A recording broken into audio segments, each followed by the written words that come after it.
What's up, nerds, and welcome to Table Ready. My name's Noah, and if you are anything like me, you are blessed with having an overpacked schedule with finals coming up, a baby who needs your attention, and a super hot wife that does too. If you're not as lucky as me and are still swamped with everything else that life has to offer, then you might be thinking, how could I possibly DM a game tonight or this week if I can barely find time to sleep? Well, ChatGPT. That's how. We're going to see if ChatGPT can save my next session, because if it can, I'm pretty sure it can for yours too. Now, if you're one of my players, you know that I invest a lot of time in dungeon mastering. I like to story craft and make sure that plot lines intersect and that everything is fruitful and has a lot of depth, particularly in roleplay and story. But when it comes to some of the nuts and bolts of Dungeons and Dragons, it can take up time that I don't really have. So today we're going to try to see if we can get 3 things done for my adventuring party. The first is loot. They just finished a big boss battle, and I would like to see if I can come up with some unique loot for them without having to go through a bunch of tables and figure it out for myself. The second is to figure out some downtime. They just finished their big boss battle and a story arc, so I want to see if there's like a checklist of things that I can go through to make sure that they have downtime that is effective and fruitful. And then the third is seeing if ChatGPT can help me get out of a hole that I dug for myself as a DM, and we'll get to that later. But for now, let's jump in. Let's go ahead and open up ChatGPT. I am using GPT-4, which is a subscription. It's about 20 bucks a month, and I think it's worth it. But if you'd like to pitch in, then you can hit up the Buy Me a Coffee link or Patreon link in the description below. Now, I want to start off, like I said, finding some good loot for my players. Now, a little bit of background on my campaign. My players are in the world of Tal'Dorei. Tal'Dorei is the campaign setting made by Matt Mercer, the DM of Critical Role. And it is very familiar feeling. It's not that far off of Forgotten Realms, and a lot of the things are honestly pretty derivative of the Forgotten Realms. My players are level 14, and we come to the part in the campaign where one of the elves has returned to Singorn and freed the city from the High Warden, its basically leader, and yeah, pretty much just killed him. Now the city didn't know that the High Warden was evil. The party did. He was a secret vampire who was enslaving and sacrificing the city's criminals without anyone knowing about it for power to try to become a patron to others. The party almost lost this fight, so I really do want to reward them, but I don't really want to go through the process of going and curating all of this loot. Here's the prompt that I'm using. The D&D party I DM for has just defeated a BBGE. He was a vampire named the High Warden and had 2 henchmen, one a flame-wielding sorcerer and the other a hammer-slinging juggernaut.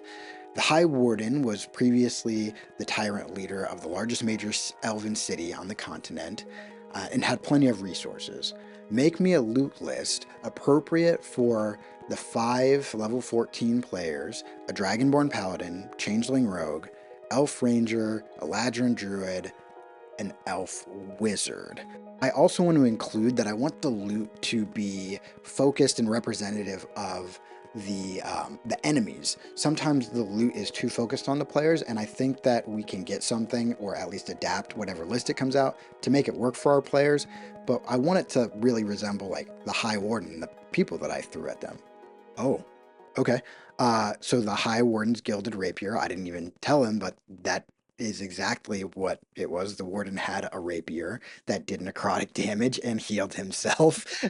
So that's really cool. And then the Flame Sorcerer's Amulet, a fiery red amulet that once belonged to a flame-wielding sorcerer. While attuned to this amulet, the wearer gains resistance to fire damage, and any spell that casts fire damage has an increased 1d6.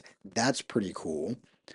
The Juggernaut's Hammer, let's see, gives a +2 to damage rolls and attack rolls. When you crit, they make a strength saving throw, so it's kind of like Thunder Wave when you collide. That's pretty neat. The High Warden's Shadow Cloak. While wearing the cloak, you have advantage on stealth checks and can Misty Step as a bonus action once per short or long rest without expending a spell slot. Pretty neat. Bracers of Archery, a pair of fine crafted. Okay, well, that's pretty simple. A +2 bonus to ranged attacks, Boots of Elven Kind. Ring of spell storing. That's a nice one to have as well. A ring of spell storing basically lets you store 5 levels worth of spells in a ring. You just cast them into it and then can use them at a later time. A bag of holding, and then some potions. Let's see, bright red healing potions, so superior healing, and then 2 scrolls of protection. I'm going to add a couple scrolls to that, and there should also be gold. Let's throw like 7,000 gold at them. That's pretty good, honestly. All I really need to do is add some gold, maybe add some armor in there in a scroll or two, and we're set. But that took out the bulk of the loot that I would have to come up with. Moving on to number 2, I need some general downtime tasks for the party to address in the days and weeks following them secretly assuming the throne of the High Warden. Okay. City reconstruction. Establishing order. With the High Warden gone, a power vacuum may exist. The party can help establish a new government, selecting new city leaders, and creating a council to maintain order and ensure a smooth transition of power. That's actually a great idea. The city was run pretty well before, but there was this underground system in place for crime that they're going to have to figure out. Like, if they're no longer sacrificing all the criminals for power, then what do they do with the criminals, and how do they handle that in the city of Singorn that has no crime? Rebuilding the city guard, addressing the criminal element, we've already talked about that. I think that this is actually a pretty good list. I can take this and kind of offer this to the party as, hey, you guys have some time between now and your next adventure. Are there any secrets of the High Warden that you'd like to pursue? Any public relations that you'd like to build? Anything that you'd like to do in the city, or even just some personal things that you'd like to do for your own characters? That at least gives me a checklist of things to prompt my players for next session. And if you've ever dungeon mastered a game before, you've probably created a massive plot hole in your story, or given the party a boon that is too powerful or defeats the purpose of something you're trying to do in your campaign. And that's what I did. So this is what I'm going to ask ChatGPT to help me with. Lastly, the party's next adventure takes place in the Feywild. The Druid's family in the Feywild is about to be kidnapped. The Druid actually had this in a vision, and it was happening at the time that he had the vision. But the party has been given a one-time boon by a powerful being that allows them to travel to the Feywild and go to a time of their choosing in the Feywild. For this reason, the party is in no hurry to go to the Feywild, as they can just go back in time to the moments before the kidnapping. How would you motivate the party to move on with that quest sooner rather than later? And how can we create a time pressure situation for them? I have an idea or two. Let's see if GPT can come up with some help to kind of help me modify my ideas. To create a sense of urgency and motivate the party to move on to the quest sooner, consider introducing a secondary time-sensitive threat or consequence related to the Feywild. That's kind of where I was at. First, Fading Boon. The powerful being who granted the party the one-time boon in the Feywild informs them that the magic is unstable and will gradually weaken over time.